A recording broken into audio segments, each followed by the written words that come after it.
Hi everyone, welcome to edX Pixel Expo 8 monthly webinar global webcast October series, a webinar session that happens every 8th of the month where we come together to over a united cause, and that is of course for the love of our ocean and also diving.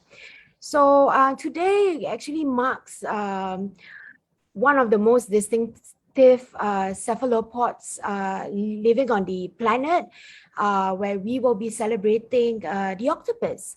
So I'm sure that everyone knows that octopus is not one of the oldest known creatures with fossils that is found some 296 million years ago during the Carboniferous period named Pulsipia. Octopus also have 3 hearts and tentacles that has a mind of their own. But of course, these are just some of the few fun facts to know about octopus, of course. So, there's a quote that actually goes around with regards to octopus that says, be flexible, reach out, see life's beauty, exhibit grace, pressure, stick to what matters, and know how to get out of a tight spot. And also, of course, to suck it up. Well, the octopus is indeed wise. All right, going back to the session of this time, of course, is titled Mastering Free Diving, which is How to Free Dive by Gert Leroy. Just to share a little bit more about who Gert is. Gert is a free diving instructor and YouTuber, and also passionate in helping people reach a place of peace. So in the methodology of what Gert thinks what is peace, peace is a place where is increasingly difficult. I mean, he finds that we as humanity have increasingly find difficulty to find that sense of peace with our normal, busy and modern lives. So our senses are constantly being bombarded by social media, that ever-present, may it be in forms of news, crowd, traffic, and also preoccupation of material possessions. So we're under so much pressure that our minds are overworked and we are always stressed. So Gert highly suggests that free diving gives you a space and a way to relax your mind and let go of all your tensions. So right now, Gert will be experiencing and teaching us on how to get this experience of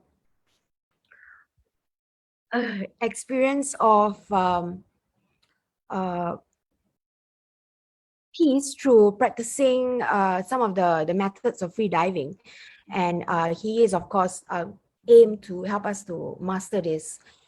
So before we head on to the session, which is currently pre-recorded, reason being is Gert is not able to join us due to last-minute commitments, but he is online to answer any questions that we have with regards to free diving and of course, on top of social media.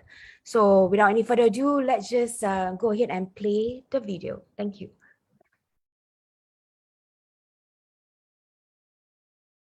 Thank you, Nora. So, yeah, let's just jump into this. Free diving, what is it? Well, when I started doing my first free dive course, I immediately knew that this was something different. And why is it different? Because you feel a lot when you're underwater. There's a lot of sensations that you have to deal with. And that's all what freediving is about, you know. So there is something called the mammalian diving reflex. So I'll get back to that later on. But this is basically some kind of a reflex inside of you that we already have, that we can train, and that changes your perception, changes the way you feel when you're underwater. So physiological adaptations happen when you dive underwater. So freediving is very different from any sport you've ever done before. And for me, it comes down to accepting where you are. So freediving is more like a mental sport. It's a metaphor for life. So if you learn to accept the environment you're in, which is the underwater environment. In the big blue, you're in the ocean, there's pressure from the water, you have to hold your breath. So if you can accept all those factors, those variables, and you learn how to deal with it, then in my opinion, this is a great tool that you can use in your daily life, because we're always stressed, we work too much, we don't have time to actually stand still and think about our lives, what is truly important and what is not important. And for me personally, freediving has helped me a lot in separating what is not important anymore, and just helping me focus on the true essence of life. So it's a bit philosophical, but I think freedivers in a certain way are a bit philosophical, or at least it makes you think about life. Because when you're underwater and you're holding your breath, you realize that all the things that you worry about in the other world, the above the water world, they do not matter. Because what matters when you're underwater, what is the only thing that matters? It is your next sip of air. Because if you do not get that next sip of air, well, basically you're not going to make it. I don't want to sound too dramatically, but that's what really it comes down to. You need your next breath of air. So that is the only thing that you can think of. Well, I'm not going to say that breathing would be a thing that you have to think of, but it is the next step to take when you are underwater. So this narrows down, so from all the sensations and the thoughts you can have, this really narrows down what is truly important. This is just one thing. So if you can focus on only one thing, then this creates a lot of rest or a lot of tranquility. So freediving teaches you how to deal with anxiety. It teaches you how to deal with stress, and it's a perfect tool that you can use in daily life. So for me, it comes down to surrendering. If you learn to surrender to the big blue, surrender to the environment you're in, then you're going to be a better freediver. Because if you resist, it's not working. So if you hold your breath and you feel like, okay, I'm starting to feel some urge to breathe now, and I gotta start breathing again. If you go too much into that feeling, if you resist your breath holds, then it's not gonna work. But if you accept it, if you accept that you cannot take a next sip of air, then it's gonna be easier. So the more difficult things get in freediving, the more you have to accept that and relax even more into it. And that's a valuable lesson that I've learned as a beginner freediver, because in daily life above the water you can use that. So the more difficult things get, the more you even have to relax. I think for me personally that was like the most phenomenal thing that I discovered when I started freediving. So on my YouTube channel, Gert Leroy Master Freediving, I hope to bring that message. It's not so much about how deep you dive, how long can you hold your breath, because those are always the questions that people ask me. That's not what it's about. I mean, sure, we have a competitive aspect in freediving. The World Championships, ADA World Championships in Cyprus are just finished now, and I think today started the CMAS World Championships in Kas in Turkey. So yes, we have a competitive aspect on freediving, but that's not all it is. You know, freediving for me is a tool to use in daily life, a tool to learn to control your minds, to really master your minds, and eventually to become a more happy person and a more balanced person. So if that is what I can bring to my audience on my YouTube channel, then I will be very happy. So let's start first by talking a bit about the mammalian diving reflex. So aquatic mammals like dolphins, like even beavers, like whales, they do not have gills. So they have to come up and breathe. So how come they can hold their breath so much longer than we humans? It is because they have a strongly developed mammalian diving reflex. We also have this, but we have to train it. The more we dive, the more we train for freediving, the more we hold our breath, the more we train this mammalian diving reflex, and the more it will help us in holding our breath longer and diving deeper. So this mammalian diving reflex comes with 4 physiological adaptations, and the first one is bradycardia. So bradycardia is the lowering of the heartbeat. So as you hold your breath longer, your heartbeat will lower, and that is to conserve oxygen. So if you are if you're using too much energy, then you're using too much oxygen, and that is oxygen that you want to use to hold your breath longer. So imagine your heart, which is a muscle, going fast, then you will use more oxygen. So your body and your mind automatically know, oh, this person here is holding his breath, so I gotta slow down now to make him help hold his breath longer. So that is bradycardia. So there have been done tests. Some say that the lowest that has ever been measured was like 20 beats per minute or even lower.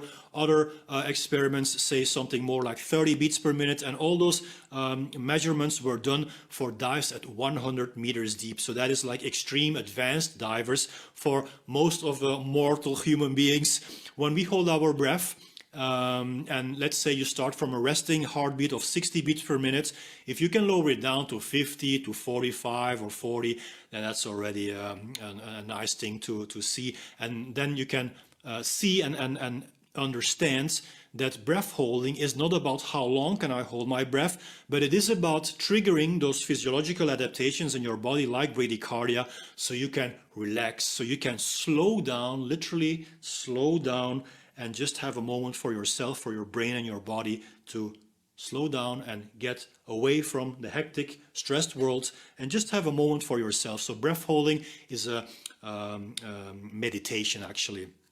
Another physiological adaptation is vasoconstriction. So vasoconstriction is the narrowing of the blood vessels in the extremities of your body, like your fingers, also your hands, your toes, your feet. So when the blood vessels here narrow, then the blood flow will be restricted. So that blood we need for our vital organs like the lungs, the heart, and especially the brain. So as we hold our breath longer and we dive deeper, we want to make sure that we, well, do not black out. So I don't want to sound too dramatic, but if you hold your breath too long, then you can lose consciousness. So to prevent this, our body knows what to do. So vasoconstriction is one of those physiological adaptations. Basically, our body is saying, hey, we do not need extra blood flow in the fingers and the toes now. We need that blood flow for the vital organs so that the whole organism can keep on functioning. A third physiological adaptation is called the blood shift. Now, I need a little more explanation on this one because the blood shift is extremely important in freediving and in deeper freediving. So as you dive deeper, what happens? So when you take your final breath on the surface, we take in air that is at atmospheric pressure. That is 1 bar. That is the pressure here, air, the pressure that we experience on a daily basis. This is 1 bar. But as you dive deeper, there's going to be more pressure from the water. So at 10 meters, we already have 2 bar, and 2 bar is double of 1 bar. So that means twice the pressure at 10 meters deep than you would have on the surface. So what happens with our lungs? Because our lungs are compressible, the air is compressible. So at 10 meters depth, we have lungs that are already 50% of the original volume. If we dive deeper at 20 meters, we have 3 bar. If we dive deeper at 30 meters, we have 4 bar, which is 4 times the pressure of the surface. This means that our lungs will be 25% only of the original volume. Now, if you would keep on diving deeper, there would be more pressure from the water. So you would think, okay, these lungs are going to shrink and shrink and shrink. Eventually, I mean, this cannot happen because eventually they will be so small that the structures of the lungs itself would get damaged. So this doesn't happen. So your body knows that, van, ho, we are diving deeper here. This is actually deeper than residual volume. This is already a bit advanced, but residual volume is basically the volume of air in your lungs when your lungs cannot get compressed anymore. So when they cannot get any smaller anymore. And that usually happens between 30 and 40 meters of depth. So you have to be already a bit an advanced freediver to get there. So starting from that depth, the blood shift really kicks in to prevent the lungs from shrinking any more. So blood shift is basically the blood vessels that are around your lungs, around the alveoli. So I'm just going to keep it general because it's a quite complicated explication. So when extra blood flow goes to these blood vessels that are around the alveoli of your lungs, you could look at it as a cushion of blood. Your body forms like a cushion of blood around your lungs to protect those lungs from basically imploding, so from basically getting any smaller. And that is why freedivers can dive deeper than residual volume. They can dive deeper than 40 meters. I mean, the world record with a monofin is 130 meters by Alexei Molchanov, and freedivers have gone even deeper on more, I would say, less modern freediving disciplines like variable weight and no limits. If you've seen the movie The Big Blue, it's a cult movie, everyone has to see this. I think this movie is older than 30 years or maybe 35 years already. So they go down on a sledge, and that is an ancient form. It's still practiced, but more and more in modern freediving we let this thing apart and we just use our own force, like using fins or monofins. So just to say that in the no limits discipline, people have gone way deeper than 130 meters. So this is all because of the blood shift. So the more trained you are as a freediver, the more strong this blood shift will kick in. And then a fourth physiological adaptation that happens during that is part of the mammalian diving reflex is the spleen contraction. Now the spleen contraction is an organ, if I'm not mistaken, on the left side of your body. So when you dive and you hold your breath, this spleen contracts, and the spleen consists of holds a lot of oxygen-rich red blood cells. So oxygen in our bloodstream is transported through our bloodstream. So the red blood cells, they carry oxygen. It's actually the hemoglobin in the red blood cells. So the hemoglobin, or a red protein in the red blood cells, that carry the oxygen throughout our body and release it to our tissues so we can use it. So the spleen contraction, when we dive deeper, when we hold our breath longer, spleen contracts and releases these oxygen-rich red blood cells so we can hold our breath even longer. So basically, rounding up the mammalian diving reflex, these are all physiological adaptations that our body automatically will trigger just to help us holding our breath longer and dive deeper. And this is just so amazing about freediving. And when you learn to deal with these sensations and you learn how to trigger them and you learn how to train for them so they become stronger, that's when you become a more advanced freediver. Okay, so this is an introduction for freediving. I hope I was elaborating too much on it, because we got a lot of other stuff to cover here. So I mentioned that if you dive deeper, as you dive deeper, there is more pressure from the water and your lungs are shrinking. So now we're going to talk a bit about equalization. What is the big difference between scuba diving and freediving in terms of equalization? It is that in scuba diving, you can keep on breathing. Scuba divers, they just keep on breathing because they have tanks. We freedivers, we do not breathe underwater. We take one sip of air, well, not a sip, a big one, and then we go down.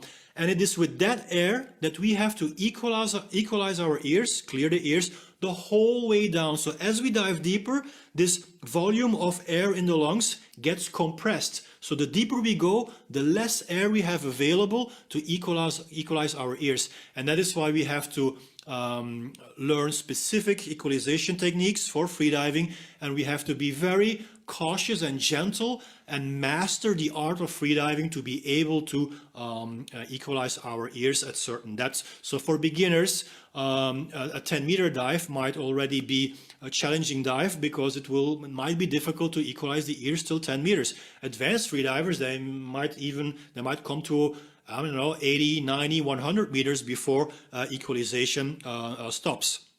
So you see this often in a competitive freediving when you can follow the live stream through Dive-Eye. So Dive-Eye is a new system, an underwater drone. It's quite new to film our divers. So since a couple of years, we can actually follow freedivers in competitions on YouTube, on the streams. Sometimes we see them early turn. So early turning means that you do not go to the bottom. Let's say you have announced 100 meters and you early turn at 70 meters. Why is that? Well, most of the time, this will be because the diver could not equalize the ears anymore. So if you would still go down, then eventually the pressure would build up so much that you would rupture your eardrum. And of course, you don't want that. So that's why you turn to not injure yourself. So equalization is always something in freediving that is very important, and it can take years to master this. So what kinds of equalizations do we use? Like in scuba diving, we start with Valsalva for beginners, which is basically blowing air towards your nose using your belly. So you're actually imagining there is a fly on the tip of top of your nose, and you're trying to blow the fly away while you're pinching your nose, and that is how you can clear the ears. Now Valsalva can only bring you to, I don't know, maybe 20 meters maximum or more. So then, if you want to dive deeper, you have to learn another technique which is called Frenzel. You can already learn Frenzel on your first course, of course. You don't have to do Valsalva. So Frenzel is definitely the way to go in freediving. So why is it different? Because in Frenzel, we do not use the air anymore from our midsection to blow towards our nose. No, we use air that is already available here, and we use our tongue as a piston to bring that air towards the eustachian tubes, through the eustachian tubes, so we can equalize the ear. So the eustachian tubes are the tubes here that connect these cavities here, oral nasal cavity, with your inner ear, the eardrum. So as the pressure gets bigger, the eardrum gets flexed inwards, and when you get air from here through the eustachian tubes, you can put it back in a neutral position. That is actually equalization. It is the balancing of two air spaces, of two spaces. Well, we have an air space inside our ear, the middle ear, and then we have the water outside. So you have to balance those two pressures so that the eardrum stays in a neutral position and does not flex too much, because if it keeps on flexing, eventually it will rupture. So Frenzel is definitely the way to go. I will demonstrate it. It doesn't look like something super attractive, but this is how we freedivers do it. And we even demonstrated opening our mouth just to make sure that this is not Valsalva. So because the air goes towards the back of the throat, we can actually open our mouth. So I'm using the back of my tongue here to push air from here through the eustachian tubes so they can open the ears. That is Frenzel. Now, there is also another method that we use, which is the Mouthful. Now, this is more advanced. When you want to go deeper than, let's say, 40, 50 meters, you don't necessarily have to use Mouthful, but you can. You can actually take Frenzel to deeper depths as well, but then you have to use an additional technique, which is called reverse packing, which basically means that you're still getting air from your lungs after you have reached residual volume. Remember, residual volume, 30, 40 meters. This is all very advanced, so I'm going pretty fast over it.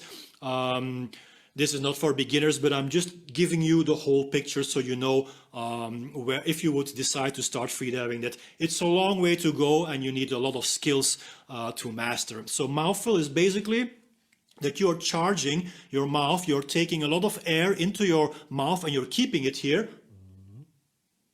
And then all the way you go down and you use that air that is available here to equalize the ears.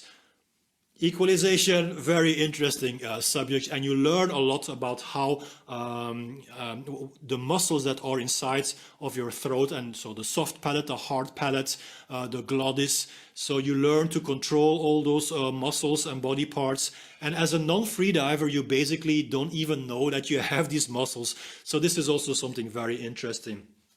Okay, so now we're gonna talk a bit about 5 tips for beginners, right? Because this video is called How to Freedive. So now I'm going to actually give you a couple of tips how to freedive. So first of all, I've been talking about this already, the final breath. So if you want to hold your breath longer, you have to take in a final breath. The more air you have in, the more oxygen available, so the longer you can hold your breath. And also the more air you have in, actually the deeper you can go for equalization. So how do you take a final breath?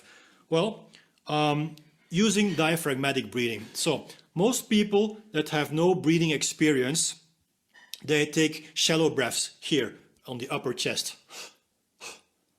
You cannot take in a deep breath like that. It has to come from here, the belly, diaphragmatic breathing, and then you bring the air towards your chest. So we're going to start with the belly. So you breathe in through the belly, then the air goes towards your chest, and then you hold your breath. So I'm going to demonstrate this. So first belly. And that's the way you can take in as much air as possible. Of course, when you're a more advanced freediver, you can even take in more air. There's a technique called packing, in which you actually take more air on top of that final inhalation. But that's only for advanced freedivers. As beginner freedivers, don't do packing. Just make sure you can take a 100% big breath. So diaphragmatic breathing, using your diaphragm as you lower your diaphragm. The diaphragm is the muscle that separates the chest from the belly. If you lower your diaphragm, then you're actually making space for the lungs to expand. So by lowering your diaphragm, that is the respiratory muscle you're actually using to get air in, by lowering the diaphragm, the chest opens up, the lungs become bigger, and eventually, automatically, air gets in. This is how an inhalation happens.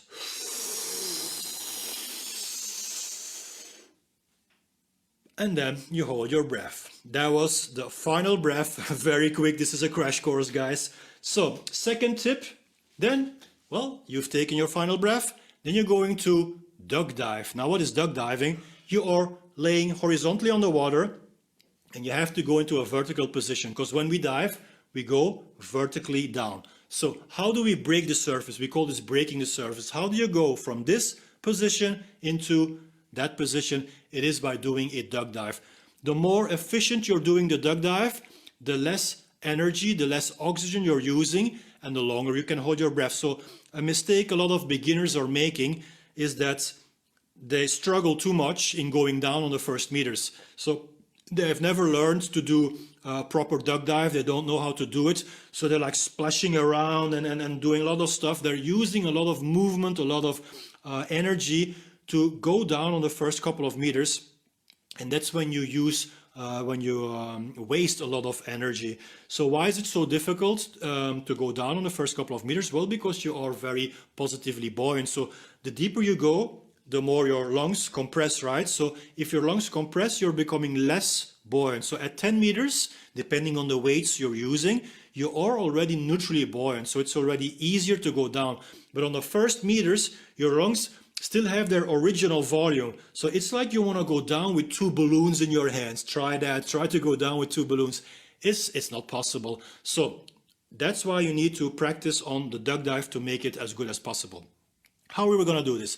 You're laying down horizontally on the water, face down, you're using your mask, your snorkel, you're breathing through the snorkel, and then you take your final breath through the snorkel.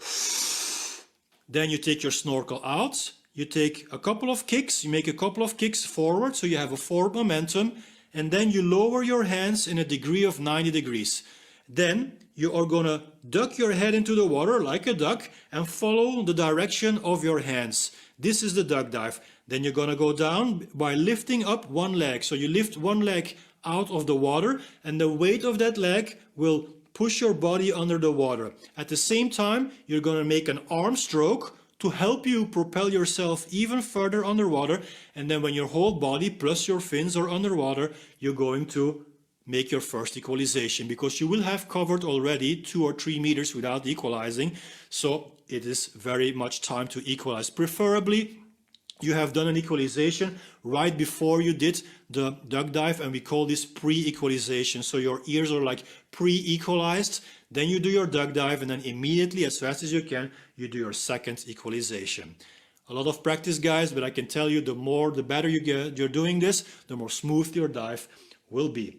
Then you're going to go down, and we have to pay attention to the body position. This is my third tip. So body position, big mistake beginners make is that they want to look where they're going. Because, well, when we were kids and we were crossing the streets, I guess our mother always taught us, hey, you have to look where you're going. But in freediving, don't do that. Don't look where you're going. So when we're line diving, we want to keep on looking straight in front of us. We look at the line. So we're going that direction, but we are looking in front of us. I'm just going to lower the light a little bit. All right. So we're looking in front of us. So if you do this, this is what I call the banana position. You're looking down, you're in a banana position, and then you will follow that direction. So you don't want that. You want to go in a straight line. Also, like this, your muscles are very much tensioned up. You're not relaxed, and it is basically impossible to equalize when you're looking down because all of this is tense. So you want to keep your neck in the same alignment as your spine and just look in front of you. So this is the correct position. This is not so correct. All right. That was my tip number 3. Tip number 4, kicking the fins. Now there's a lot we can say about kicking the fins. It also depends a lot on the stiffness of your fins. So the more advanced fins, they have like a different stiffnesses. So you can choose for soft fins or hard fins. I would actually recommend anyone to buy just soft fins. Now, as a beginner, you will buy plastic fins, and then it doesn't matter because they come in one piece. It's only the advanced fins that come with a separate foot pocket and with a separate blades. So when you have soft fins, your kicking amplitude will be smaller, and when you have harder fins, your kicking amplitude will be bigger. Try to keep your legs as straight as possible. In reality, you will always bend the knee a little bit when you kick forward. Even if you think your leg is straight, it will still bend. So just try to think about keeping the leg straight so the power gets transferred in the best possible way towards your fins. What you don't want to do is do the typical bicycle kick. So we see a lot of scuba divers do this. Sorry for the scuba divers that are watching right now. It's quite understandable because you guys don't need any speed, or you guys don't need to. I'm talking to scuba divers now. You don't need to conserve oxygen.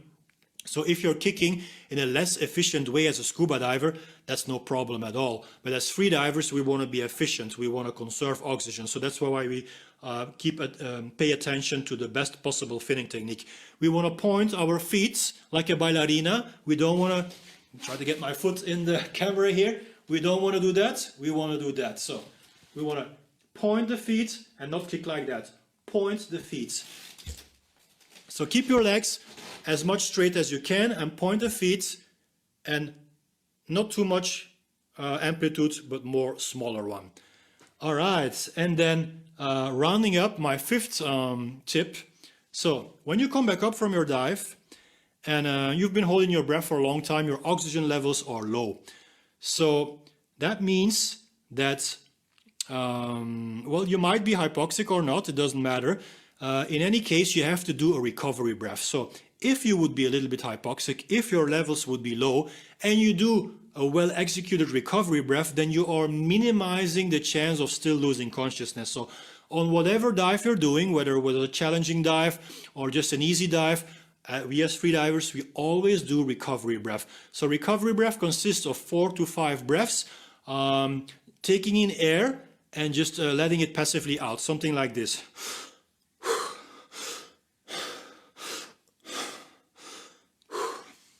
It's basically the same as when you were tired, excuse me, when you were tired after an exercise, you've been running around the block, you're tired. How are you going to breathe? You're going to take in air for a couple of breaths to recover, and that is what the recovery breath is about. So if the levels of oxygen are low, we want to get them up high as fast as possible. Never forget that. And when the recovery breath is done, that's when your free dive, your dive is actually over, and you can give a sign to your dive buddies like, hey, I'm okay, say I'm okay. And that is when your dive finishes. Always dive with a buddy, of course, so we never free dive alone. So in free diving, if you would lose consciousness underwater and no one is there to perform a rescue procedure on you, that might be fatal. So this is why we always dive with a buddy, and that's why we give this sign after the recovery breath, just to show to our body that we are okay. And that was it, guys. How to free dive in half an hour. I did my best to give you like the most important points. So if you want to go out there and free dive, go find a course, and I wish you all the best. It's a new experience. Don't be afraid of it. I mean, free diving is for anyone, for everyone. It doesn't matter whether you have a sports background or not. Just go for it, and hopefully you will like it as much as I did. Nora, back to you. Thank you so much, Gert, for sharing with us how is it to free dive, and thank you for showing all those techniques and skills indeed. So once again, to everyone that is tuning in, please do stay tuned to the next session, which is happening really shortly with CFA. And CFA is a professional underwater photographer that will be teaching us a little bit more about underwater portrait photography.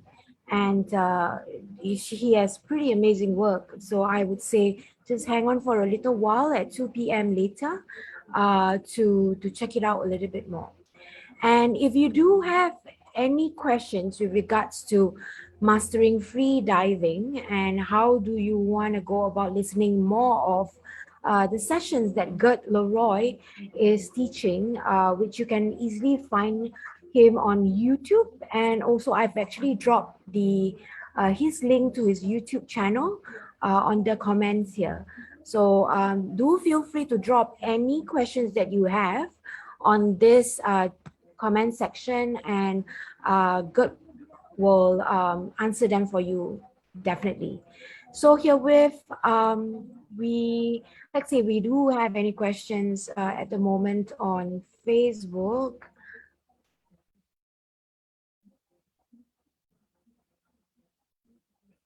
We just have one, and I guess he's a very happy listener saying that he hopes that this activity is creating a more awareness and interest so that everybody would want to explore and get involved a little bit more. So thank you so much, Boon Yang, for leaving us your thoughts. I think that's about it. Just like what I said, any questions that you have, please do feel free to drop them on this comment section. And of course, if you like, share, and also comment on this, we will also be giving you a free magazine, either Scuba Diver or Asian Diver, for you to upload in terms of e-magazine, of course. So herewith, I'd like to say thank you for your time, and we look forward to see you later at 2 p.m. Thank you.